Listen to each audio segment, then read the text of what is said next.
ಸುಮಾರು 17ರಿಂದ 25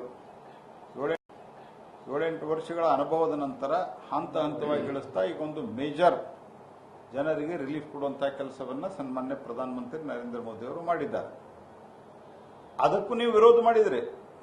ನಿಮ್ಮ ಕೃಷ್ಣ ಬೈರೇಗೌಡರ ನೇತೃತ್ವದಲ್ಲಿ ಕರ್ನಾಟಕ ಭವನದಲ್ಲಿ ನಾನ್ NDA ಮುಖ್ಯಮಂತ್ರಿಗಳ ಸಭೆ ಕರೆದು ಅದನ್ನು ವಿರೋಧ ಮಾಡಲಿಕ್ಕೆ ತೀರ್ಮಾನ ಮಾಡಿಸಿದ್ರಿ ನೀವು. ಆದರೆ ಜನ ನಿಮ್ಮನ್ನ ಒಪ್ಪಿಕೊಳ್ಳಿಲ್ಲ.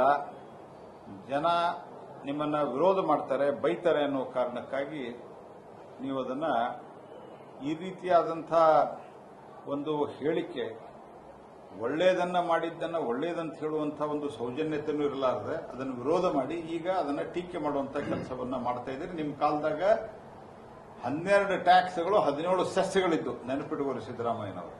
ಅದನ್ನ ಸರಳೀಕರಣ ಮಾಡಿದ್ದು ಆರಂಭದಲ್ಲಿ ಮೊದಲನೇ ಹಂತದ ಸರಳೀಕರಣ 2017, 17ರ ನಂತರ ಅನೇಕ ಬಾರಿ ಬದಲಾವಣೆಗಳು, ಟ್ಯಾಕ್ಸ್ ಕಮ್ಮಿ ಮಾಡ್ಕೊತಾನೆ ಬಂದಿದ್ದು. ಈಗೊಂದು ದೊಡ್ಡ ರಿಲೀಫ್ ಅನ್ನ ಸನ್ಮಾನ್ಯ ಪ್ರಧಾನಮಂತ್ರಿಗಳು ಕೊಟ್ಟಿದ್ದಾರೆ. ನಾಚಿಕೆ ಮಾನ ಮರ್ಯಾದೆ ಇದೆ, ನಿಮಗೆ ನಾಚಿಕೆ ಮಾನ ಮರ್ಯಾದೆ ಇಲ್ಲ. ಯಾಕಂದ್ರೆ ನಿಮ್ಗೆ ಹಳೇದು ಗೊತ್ತಿದ್ದು ನೀವು ಈ ರೀತಿಯಾಗಿ ನಾಚಿಕೆ ಮಾನ ಮರ್ಯಾದೆಯನ್ನು ಬಿಟ್ಟು ಸಿದ್ದರಾಮಯ್ಯನವರು ನೀವು ಮಾತನಾಡ್ತಾ ಇದ್ದೀರಿ.